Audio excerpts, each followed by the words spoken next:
Ertesi gün, 17 Nisan'da, denizcinin ilk sözleri Gideon Spillet'e yöneldi. "Peki efendim," diye sordu, "bugün ne yapacağız?"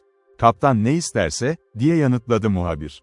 O zamana kadar mühendisin arkadaşları tuğla ustası ve çömlekçiydi, şimdi ise metalürji olacaklardı. Bir gün önce, kahvaltıdan sonra, Mandibula burnuna kadar keşif yapmışlardı. Bacalardan 7 mil uzaklıktaki bu noktada, uzun bir iniş sona eriyordu ve toprak volkanik bir görünüm alıyordu. Prospect Heights'taki gibi yüksek uçurumlar yoktu artık. İki burun arasındaki dar körfezi çevreleyen sınır, tuhaf ve kaprisli bir yapı sergiliyordu, volkan tarafından fırlatılmış mineral maddelerden oluşuyordu. Bu noktaya geldikten sonra yerleşimciler geri adım attı. Gece bastırınca bacalara döndüler, ama uyumadan önce zihinlerini meşgul eden bir soru vardı, Lincoln Adası'ndan ayrılıp ayrılmama meselesi. Adayı Pomotus'tan ayıran mesafe 1200 mildi. Ada oldukça uzaktaydı. Bir tekne bu mesafeyi geçemezdi, üstelik kötü sezonda yaklaşıyordu. Pencroft bunu açıkça ilan etmişti. Gerekli aletlerle bile basit bir tekne inşa etmek büyük bir zordu. Kolonistlerin çekiç, balta, kirişik, testere, burgu, planye gibi aletleri yapabilmesi için önce başka şeyler üretmeleri gerekiyordu. Bu nedenle kışı Lincoln Adası'nda geçirmeye karar verildi ve bacalardan daha rahat bir konut arayacaklarını belirttiler. Başka bir şey yapılabilmeden önce demir cevheri işlemek gerekiyordu. Mühendis, adanın kuzeybatı kısmında bazı izler gözlemlemiş, bu izlerin demire ya da çeliğe dönüştürülerek kullanılabileceğini düşünmüştü. Metaller genellikle toprakta saf halde bulunmaz. Büyük çoğunluğu oksijen ya da kükürtayıl birleşik haldedir.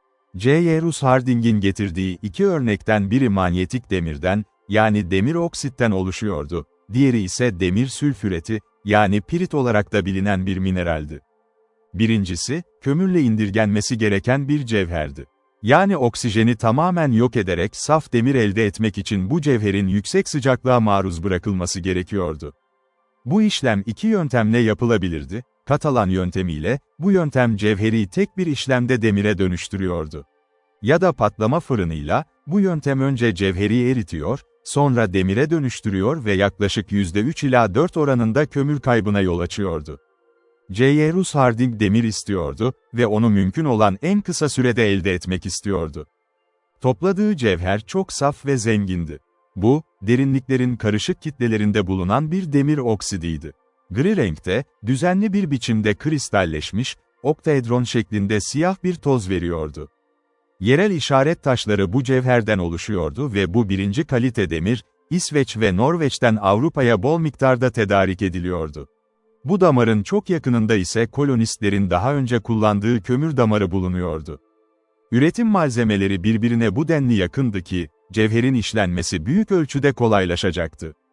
Bu, Büyük Britanya'daki madenlerin zenginliğinin de temel nedeniydi, kömür ve metal, aynı topraktan aynı anda çıkarılıyordu. "O zaman, kaptan," dedi Pencroft, "demir cevheriyle mi çalışacağız?" "Evet, dostum," diye yanıtladı mühendis, "ve bunun için, önce küçük adaya bir fok avı yapacağız." "Bir fok avı," diye bağırdı denizci, Gideon Spillet'e dönerek. "Demir yapmak için foklar mı lazım?" "J. Rus böyle söylediğine göre," diye yanıtladı muhabir. Mühendis bacalardan çoktan ayrılmıştı bile ve Pencroft, başka bir açıklama beklemeksizin hazırlıklara girişti.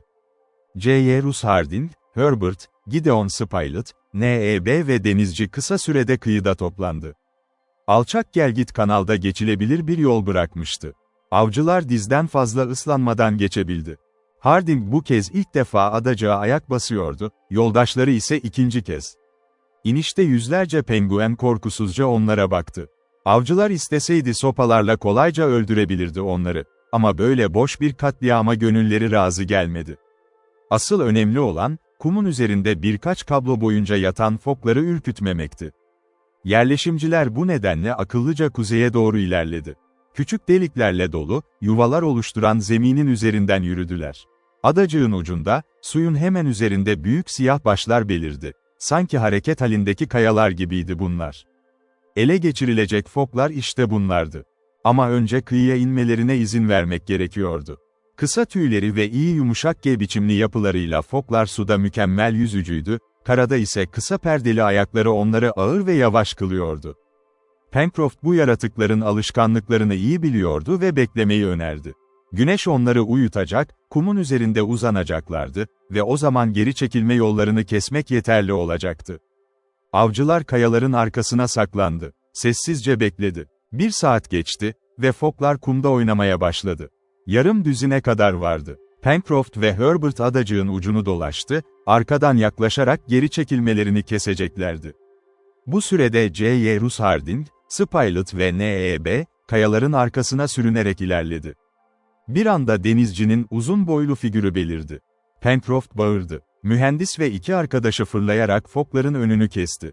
İkisi kısa sürede kumda ölü yattı, geri kalanlar ise denize ulaşmayı başardı. "İşte gereken foklar, kaptan," dedi denizci ilerleyerek. "Harika," diye yanıtladı Harding. "Onlardan körük yapacağız." "Körük," diye bağırdı Pencroft.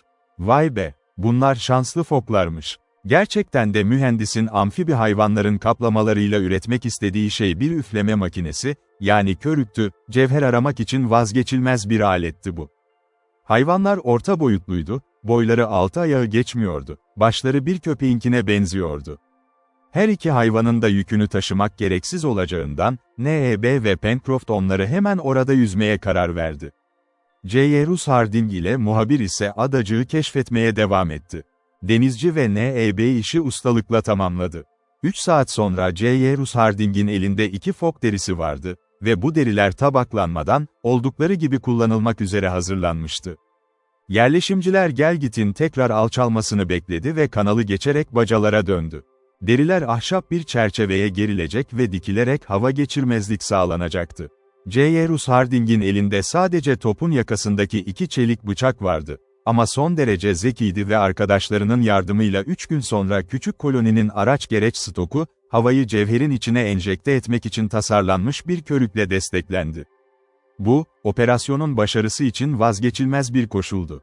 20 Nisan sabahı, metalik dönem, başladı. Muhabir bunu notlarına geçirdi. Mühendis, kömür ve cevher damarlarına yakın bir bölgede çalışmaya karar vermişti. Gözlemlerine göre bu damarlar, Mount Franklin'in kuzeydoğu eteklerinde yer alıyordu. Yani bacalardan yaklaşık 6 mil uzaktaydı. Her gün oraya gidip geri dönmek imkansızdı.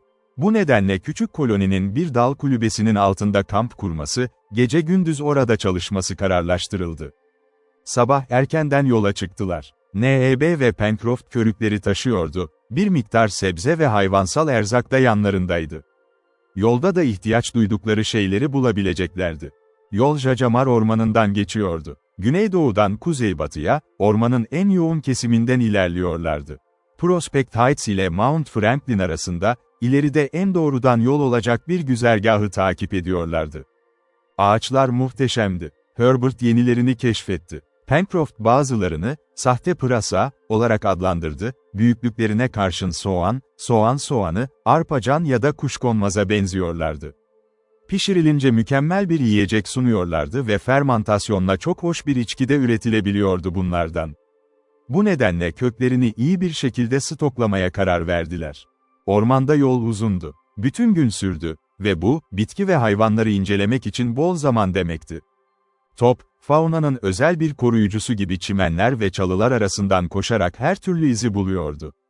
Herbert ve Gideon Spilett yay ve oklarla 2 kanguru öldürdü. Aynı zamanda hem kirpiye hem de karınca yiyene benzeyen bir hayvanla karşılaştılar. Birincisi tehlike karşısında kendini topa çevirip dikenlerle kaplı bir küre haline getiriyordu. İkincisi ise keskin pençeleri, ince uzun burnu, uzayan yapışkan dili ve üzerindeki minik dikenlerle böcek avlıyordu. "Tencerede olduğunda ne olacak bunların?" diye sordu Pencroft doğal bir şekilde. "Harika bir dana eti," diye yanıtladı Herbert. "Daha fazlasını istemeyeceğiz," dedi denizci memnuniyetle. Bu yolculuk sırasında birkaç yaban domuzu gördüler, ama hiçbiri küçük gruba saldırmayı denemedi. Ormanın kalın bir bölümünde ise muhabir, birkaç adım ötede, bir ağacın alt dalları arasında bir ayı sandığı bir hayvan gördü ve çok sakin bir şekilde not almaya başladı. Neyse ki yanılmıştı. Söz konusu hayvan, plantigradların korkutucu ailesine değil, koalaya aitti. Büyük bir köpek büyüklüğünde, kirli renkte sert tüylü, güçlü pençeli bu yaratık ağaçlara tırmanıyor ve yapraklarla besleniyordu. Hayvanı rahatsız etmediler. Gideon Spilett eskizinin başlığındaki ayı kelimesini sildi, yerine koala yazdı ve yolculuk devam etti. Akşam saat 5'te C.Y. Russ Harding dur işareti verdi. Ormanın dışına çıkmışlardı artık ve Mount Franklin'i batıdan destekleyen güçlü mahmuzların başındaydılar. Biraz ötede, 100 feet derinlikte Kızıldere akıyordu, bol miktarda tatlı su erişim mesafesindeydi. Kamp kısa sürede kuruldu. 1 saatten kısa bir sürede ormanın içinde, ağaçların arasında, dallar ve kil ile yapıştırılmış sarmaşıklardan oluşan katlanılabilir bir kulübe hazırlanmıştı. Jeolojik araştırmalar ertesi güne bırakıldı. Akşam yemeği hazırlandı. Kulübenin önünde güzel bir ateş yandı, şişe döndü. Saat 8'de yerleşimcilerden biri ateşi canlı tutmak için nöbet bekledi, çünkü vahşi hayvanlar civarda dolaşıyor olabilirdi. Diğerleri ise derin bir uykuya daldı. Ertesi gün, 21 Nisan'da, C.Y. Russ Harding ve Herbert birlikte cevher aramaya çıktı. Önceki günlerde bulduğu oluşumun zeminini incelemeye gitmişlerdi. Damarı, Red Cray'in kaynağına yakın bir yerde, kuzeydoğu kollarından birinin eteğinde buldular. Demir bakımından son derece zengin olan bu cevher, eritilmiş taşla kaplanmıştı ve mühendisin kullanmayı planladığı indirgeme yöntemine mükemmel biçimde uygundu. Yani Katalan yöntemi, ama Korsika'da kullanılan basitleştirilmiş hali. Gerçek Katalan yönteminde, cevher ve kömürün katman katman yerleştirildiği fırın ve potalar gerekir. Oysa C.Y. Russ Harding bu yapıları atlayıp yalnızca cevher ve kömürden oluşan kübik bir kütle oluşturmayı, rüzgarı merkezine yönlendirmeyi düşünüyordu. Bu, şüphesiz Tubalcayn'in kullandığı yöntemdi, dünyanın ilk metalürjistlerinin yöntemi. Kömür ve cevher, yüzeyde sorunsuzca toplandı. Önce cevheri küçük parçalara ayırdılar, ellerini kirleten kirleticileri temizlediler. Sonra kömür ve cevheri yığınlar halinde, ardışık katmanlar oluşturacak biçimde dizdiler. Körün yansıttığı hava etkisiyle kömür önce karbonik asite, ardından karbon monokside dönüşecekti ve bu gaz, demirdeki oksidi yok edecekti. Çok katmanlı, hassas bir kimya. Fok derisinden yapılmış körükler, daha önce kilden şekillendirilmiş bir nozulla donatılmıştı. Cevher yığınının yanına kuruldu. Mekanizması bir çerçeve, lif ipler ve bir karşı ağırlıktan oluşuyordu. Kütleye bol hava akıttı, bu hem sıcaklığı yükseltiyor hem de kimyasal dönüşümü hızlandırarak saf demir üretiyordu. Operasyon zordu. Yerleşimcilerin tüm sabrına, tüm yaratıcılığına ihtiyaç vardı. Ama sonunda başardılar. Ortaya süngerimsi bir hale indirilmiş bir demir topu çıktı ve bu topun içindeki curuf ile taş kırıntılarını atmak için dövülmesi gerekiyordu. Bu amatör demircilerin elbette çekici yoktu. Ama dünyanın ilk metalürjistlerinden daha kötü bir durumda da değillerdi. Ve tıpkı onlar gibi yaptılar.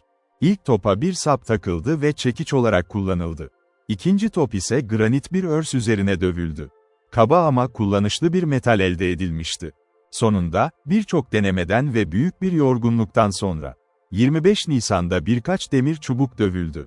Bunlar aletle, levyelere, kıskaçlara, kazmalara, kürekler ve daha fazlasına dönüştürüldü. Pencroft ve N.E.B. bunları gerçek birer mücevher ilan etti. Ama metal henüz en kullanışlı halinde değildi. Çelik değildi henüz. Çelik, demir ve kömürün birleşiminden oluşur.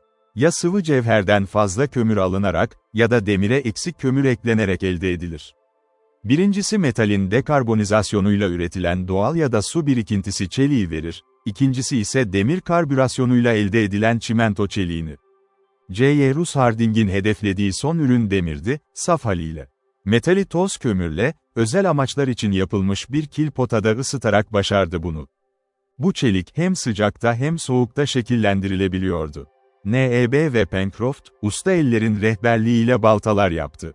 Kızgın haldeyken şekillendirildi, aniden soğuk suya daldırıldı ve mükemmel, sert bir ürün ortaya çıktı. Tabii ki daha başka kaba aletler de üretildi. Uçaklar, baltalar, bıçaklar, testereler, keskiler, sonra kürek, kazma, çekiç, çivi ve daha fazlası. Ve işte, 5 Mayıs'ta, metalik dönem sona erdi. Demirciler bacalara döndü. Yeni çalışmalar yakında onlara taze bir unvan daha kazandıracaktı. 6 Mayıs'tı. Bu tarih, Kuzey Yarımküre ülkelerinde 6 Kasım'a denk geliyordu. Gökyüzü birkaç gündür kapanmıştı ve kış için hazırlık yapmak artık kaçınılmazdı.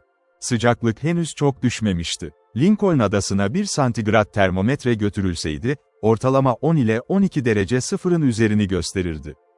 Bu şaşırtıcı değildi. Lincoln Adası muhtemelen 35. ile 40. paralel arasındaydı, Güney Yarımküre'de. Bu, Kuzey Yarımküre'deki Sicilya ya da Yunanistan'ın iklimiyle aynı anlama geliyordu.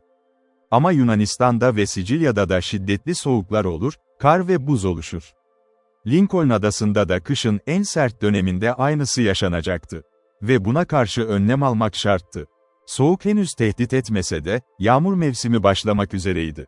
Geniş okyanusun ortasında, doğanın tüm öfkesine açık bu ıssız adada, kötü hava sık ve muhtemelen çok sert olacaktı. Bu nedenle bacalardan daha rahat bir konut meselesi ciddi biçimde ele alınmalı ve hemen karara varılmalıydı. Pencroft, doğal olarak, o keşfedilmiş çekilme noktasına meyilliydi. Ama başka bir yer bulunması gerektiğini de çok iyi anlıyordu. Bacalar daha önce denizin ziyaretine uğramıştı ve benzer bir kazayı bir kez daha göze almak olmazdı. Ayrıca, diye ekledi J.Y. Rus Harding, o gün yoldaşlarıyla bu konuyu konuşurken, bazı önlemler almamız gerekiyor. Neden? Adada başka yerleşim yok ki, dedi muhabir. Bu muhtemel, diye yanıtladı mühendis. Ama iç kısımları henüz keşfetmedik. İnsan bulunmasa bile, tehlikeli hayvanların bolca olabileceğinden korkuyorum. Olası bir saldırıya karşı dikkatli olmak gerek, böylece her gece nöbet tutmak ya da ateş yakmak zorunda kalmayız. Üstelik, dostlarım, her şeyi önceden görmek lazım. Biz Malaların sıkça ziyaret ettiği bir Pasifik'in içindeyiz. Ne, dedi Herbert. Bu kadar karadan uzakta mı? Evet, oğlum, diye yanıtladı mühendis. Bu korsanlar cesur denizcilerdir ve güçlü düşmanlar. Bu konuda da önlem almalıyız. Pekala, diye yanıtladı Pencroft, vahşilere ve korsanlara karşı kendimizi sağlamlaştırırız. Ama kaptan, herhangi bir işe başlamadan önce adanın tamamını keşfetmek en iyisi olmaz mı? Bu en iyisi olur, diye onayladı Gideon Spilett. Kim bilir, karşı tarafta burada boşuna aradığımız mağaralardan birini bulamaz mıyız? Bu doğru, diye yanıtladı mühendis. Ama unutuyorsunuz, dostlarım, bir su yolu yakınında konumlanmak gerekecek ve Mount Franklin'in zirvesinden batıyı göremedik. Burada Mercy ile Lake Grant arasındayız. Bu avantajı ihmal etmemeliyiz. Üstelik bu doğu kıyısı, ticaret rüzgarlarına bu yarımkürede hakim olan kuzeybatı rüzgarlarına diğer taraf kadar açık değil. O zaman, kaptan, diye yanıtladı denizci, gölün kenarına bir ev inşa edelim. Artık ne tuğla eksik ne alet. Tuğla yapımcısı, çömlekçi, eritici ve demirci olduktan sonra, duvar ustalığını da öğreniriz. Evet, dostum. Ama herhangi bir karara varmadan önce şu önemli noktayı düşünmeliyiz. Doğal bir barınak bize çok fazla iş tasarrufu sağlar ve hem dışarıdan hem iç tehlikelere karşı daha güvenli bir sığınak olur. Bu doğru, J.Y. Rus, diye yanıtladı muhabir, ama o granit kütlesini zaten inceledik. Ne bir delik var, ne bir yarık. Hiçbirisi yok, diye ekledi Pencroft. Ah, eğer o uçurumda, iyi bir yükseklikte bir konut kazabilseydik, denizden zarar görmeyecek bir yerde. Önünde denize bakan, 5 ya da 6 oda. Aydınlatmak için pencereleri olan, dedi Herbert gülerek. Ve çıkmak için bir merdiveni, diye ekledi N.E.B. Gülüyorsunuz, diye bağırdı denizci. Ama önerdiğimde imkansız olan ne var? Elimizde balta ve kürek yok mu? Kaptan Harding barut üretemez mi? Doğru değil mi? Kaptan, tam istediğimiz günde barut yapabilirsiniz. J.Y. Rus Harding, Pencroft'un hayali projesini hevesle geliştirmesini dinledi. O granit kütlesine, bir mayınla bile saldırmak gerçekten herkül işiydi ve doğanın onlara yardım edememesi can sıkıcıydı. Ama mühendis denizciye yalnızca şunu söyledi, uçurumu kuzey açısından nehrin bittiği yere kadar daha dikkatli incelemeyi önerdi. Dışarı çıktılar. Keşif son derece özenle yapıldı, yaklaşık 2 mil boyunca. Ama yalın, düz kaya yüzeyinde, bir çatlak, bir açıklık bile bulunamadı. Yalnızca tepenin zirvesinde çırpınan kaya güvercini yuvaları ve granitin düzensiz kenarı vardı. Bu can sıkıcı bir durumdu. Kazma ya da barut kullanarak yeterli bir kazı gerçekleştirmek düşünülemezdi. Şu an için kıyının bu bölümünde tek yaşanabilir sığınak bacalardı ve o da terk edilmek zorundaydı. Keşif sona erdiğinde, kolonistler uçurumun uzun eteklerinin kuzey açısında bulunuyordu. Bu etekler kıyıya doğru uzanıyordu. O yönden, batıdaki en uç sınıra kadar, yaklaşık 45 derecelik bir eğimde uzanan taş, toprak ve kum kütlesi görülüyordu. Bitkiler, çalılar ve çimenlerle bağlanmış. Bu yamaçlarda ağaç kümecikleri büyüyordu, zemin kalın çimenle kaplıydı. Bitki örtüsü uzağa uzanmıyor ve yamaçların eteğinden başlayan uzun, kumlu bir ova kıyıya kadar devam ediyordu. J.Y. Rus Harding, haklı gerekçelerle, gölün fazla suyunun bu taraftan taşması gerektiğini düşündü. Red Cray'in sağladığı fazla suyun da bir kanaldan kaçması gerekiyordu. Ama mühendis bu kanalı daha önce kıyıda hiçbir yerde bulamamıştı. Şimdi arkadaşlarına yamaçtan tırmanmayı ve bacalara dönerken kuzeyi keşfetmeyi önerdi. Teklif kabul edildi ve birkaç dakika sonra Herbert ile N.E.B. üst platodaydı.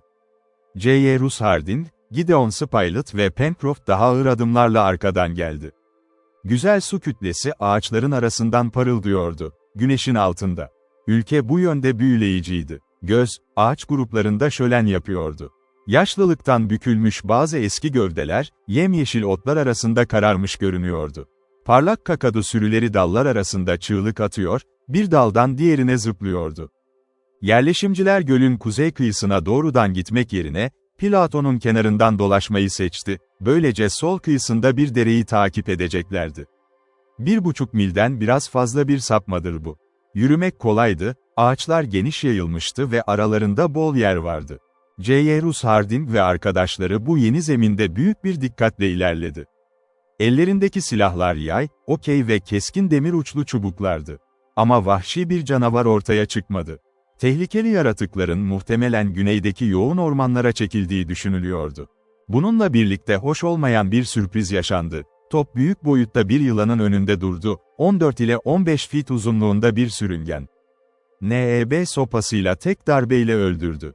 J.Y. Rus Harding hayvanı inceledi ve zehirli olmadığına hükmetti, elmas türüne ait bir yılantı bu, Yeni Güney Galler yerlilerinin iyi tanıdığı bir tür. Ama ısırığı ölümcül olan başkaları da olabilirdi. Sağır engerekler, çatallı kuyruklar ya da o kanatlanmış yılanlar, iki kulak benzeri uzantısıyla yüksek hızda hareket edebilen türler. Top, ilk şaşkınlık geçtikten sonra böyle bir sürüngeni kovalamaya büyük bir hevesle kalkıştı. Efendisi onu geri çağırdı. Red Cray'in ağzına, göle döküldüğü noktaya kısa sürede ulaşıldı. Kaşifler karşı kıyıda, Mount Franklin'den inerken ziyaret ettikleri noktayı tanıdı. J.Y. Rus Harding, derenin akışının oldukça fazla olduğunu fark etti. Demek ki doğa bir taşma yararmıştı ve bu taşma yeri keşfedilebilirse çok işe yarardı. Kolonistler birbirinden uzaklaşmadan yürümeye başladı, gölün kenarını takip ederek. Su balıklarla dolu görünüyordu, Pencroft bir an için birkaç olta yapmayı düşündü. Kuzeydoğu noktası ilk olarak aşıldı. Su bu noktada Platon'un kenarıyla neredeyse aynı seviyedeydi. Ama hiçbir taşma izi bulunamadı ve kolonistler kıyı boyunca keşfe devam etti. Bu taraftaki kıyılar daha az ağaçlıktı ama burası da kendine özgü bir güzellik taşıyordu. Lake Grant tüm genişliğiyle görünüyordu ve hiçbir esinti yüzeyini kırıştırmıyordu. Top, çalıları döverken farklı türlerde kuş sürüleri havalandı. Gideon Spilett ve Herbert oklarla karşıladı onları. Herbert bir kuş vurdu, bataklık çimenine düştü. Top ileri koştu ve güzel bir yüzen kuş getirdi. Arduvaz renginde, kısa gagalı, ön plakası son derece gelişmiş, kanatları beyaz kenarlı bir kuştu bu. Makrodaktiller grubuna ait büyük bir sakarmeke büyüklüğündeydi, su kuşları ile palmipedler arasında bir geçiş türüydü. Bu av gerçekten üzücüydü ve tadı hiç hoş değildi. Ama Top bu konularda efendileri kadar titiz değildi ve akşam yemeği için yeterli buldu bunu. Yerleşimciler artık gölün doğu kıyısını izliyordu. Zaten bildikleri kısma ulaşmak uzun sürmeyecekti. Mühendis taşmanın herhangi bir izini görmemesine çok şaşırmıştı. Muhabir ve denizci onunla konuştu ama şaşkınlığını gizleyemiyordu. Tam o anda, o zamana kadar çok sessiz olan Top huzursuzlandı. Zeki hayvan kıyı boyunca ileri geri yürüdü. Aniden durdu. Suya baktı, bir patisini kaldırdı, sanki görünmez bir avı işaret ediyordu. Sonra öfkeyle havladı ve aniden, sessizlik. Ne J.Y. Rus Harding ne de arkadaşları başta dikkat etmemişti buna. Ama köpeğin havlaması giderek sıklaşınca mühendis fark etti. "Orada ne var, Top?" diye sordu. Köpek sahibine doğru atladı, çok huzursuzdu, sonra tekrar kıyıya koştu. Ardından aniden, göle atladı. "Al, Top," diye bağırdı J.Y. Rus Harding, köpeğinin hain sulara girmesini istemiyordu. "Orada neler oluyor?" diye sordu Pencroft, gölün yüzeyini dikkatle inceledi. "Top bir amfibinin kokusunu almış olmalı," diye yanıtladı Herbert. "Belki bir timsah," dedi muhabir. "Sanmıyorum," diye yanıtladı Harding. "Timsahlar daha düşük enlemlerde bulunur." Bu arada Top, efendisinin çağrısıyla geri dönmüştü. Ama sessiz kalamıyordu. Uzun otların arasına daldı ve içgüdüsüyle yönlendirilmiş gibi, suyun altında kayıyor gibi görünen görünmez bir varlığı takip etti. Su sakindi. Yüzeyini tek bir dalgacık bile bozmuyordu. Yerleşimciler birkaç kez kıyıda durdu ve dikkatle gözlemledi. Hiçbir şey görünmüyordu. Ama orada bir gizem vardı. Mühendis şaşkındı. "Bu keşfi sonuna kadar sürdürelim," dedi. Yarım saat sonra gölün güneydoğu köşesine, Prospect Heights'a ulaştılar. Gölün tüm kıyısı incelenmiş ama taşmanın nerede olduğu hala çözülememişti. "Hiç şüphe yok, taşma var," diye tekrarladı mühendis ve görünmediğine göre, batıdaki granit uçurumdan geçiyor olmalı. "Ama bunu bilmek neden bu kadar önemli, sevgili J.Y. Roos?" diye sordu Gideon Spilett. "Büyük önem taşıyor," diye yanıtladı mühendis. "Eğer uçurumdan akıyorsa, orada muhtemelen bir boşluk var. Su çevrildikten sonra o boşluğu yaşanabilir hale getirmek belki mümkün olurdu." "Ama kaptan," dedi Herbert, "suyun gölün dibinden kaçıp yeraltı geçidiyle denize ulaşması mümkün değil mi?" "Mümkün," diye yanıtladı mühendis, "ve eğer öyleyse, evi kendimiz inşa etmek zorunda kalacağız. Çünkü doğa bunu bizim için yapmamış olacak." Kolonistler bacalara dönmek için platoya geçmeye hazırlanıyordu ki, Top yeniden huzursuzluk belirtileri gösterdi. Öfkeyle havladı ve efendisi tutmadan önce ikinci kez göle atladı. Hepsi birden kıyıya koştu. Köpek zaten 20 feet ötedeydi. J.Y. Roos onu geri çağırırken, devasa bir baş suya göründü. Derin görünmeyen suların hemen altından. Herbert hayvanı tanıdı. Büyük gözlü, uzun ipeksi bıyıklı bir baş. "Bir dugong," diye bağırdı. Dugong, setaçeanlara yakın bir türdü. Devasa hayvan köpeğe doğru koştu. Top kıyıya geri dönmeye çalıştı. Efendisi hiçbir şey yapamazdı. Gideon Spilett ya da Herbert eğilip ok atmayı düşünmeden önce. Top Dugong tarafından yakalandı ve suyun altında kayboldu. N.E.B., demir uçlu mızrağıyla topa yardım etmek istedi. Tehlikeli hayvana kendi ortamında saldırmaya hazırlandı. "Hayır, N.E.B., dedi mühendis sert bir şekilde, cesur hizmetkarını tuttu. Suyun altında açıklanamaz bir mücadele sürüyordu. Top o halde asla direnemezdi. Yüzeyin kabarmasından anlaşılan buydu.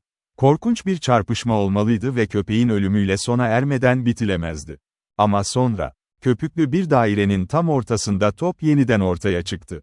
Bilinmeyen bir güç tarafından havaya fırlatılmış, gölün yüzeyinden 10 feet yukarı çıkmıştı ve dalgalanan suların ortasına düştü. Kısa sürede kıyıya ulaştı. Ciddi bir yaralanma yoktu. Mucizevi biçimde kurtulmuştu. J.Y. Roos Harding ve arkadaşları bunu anlayamıyordu. Daha da açıklanamaz olan şuydu, mücadele hala devam ediyor gibiydi. Anlaşılan Dugong, güçlü bir yaratık tarafından saldırıya uğramış, köpeği bırakmış ve kendi başına savaşmak zorunda kalmıştı. Bu uzun sürmedi. Su kanla kızardı. Dugong'un bedeni, etrafına yayılan kırmızı tabakadan çıkarak kısa sürede gölün güney köşesindeki küçük bir sahile sürüklendi. Kolonistler oraya koştu. Dugong ölmüştü. Devasa bir hayvandı. 15, belki 16 feet uzunluğunda, 3 ila 4.000 pound ağırlığında olması gerekiyordu. Boynunda keskin bir bıçakla açılmış gibi görünen bir yara vardı. Bu korkunç darbeyle amfibi yaratığı yok eden şey neydi? Kim ya da ne Dugong'u öldürmüştü? Kimse bilmiyordu. Ve bu olayla derin biçimde meşgul olan Harding ile yoldaşları sessizce bacalara döndü.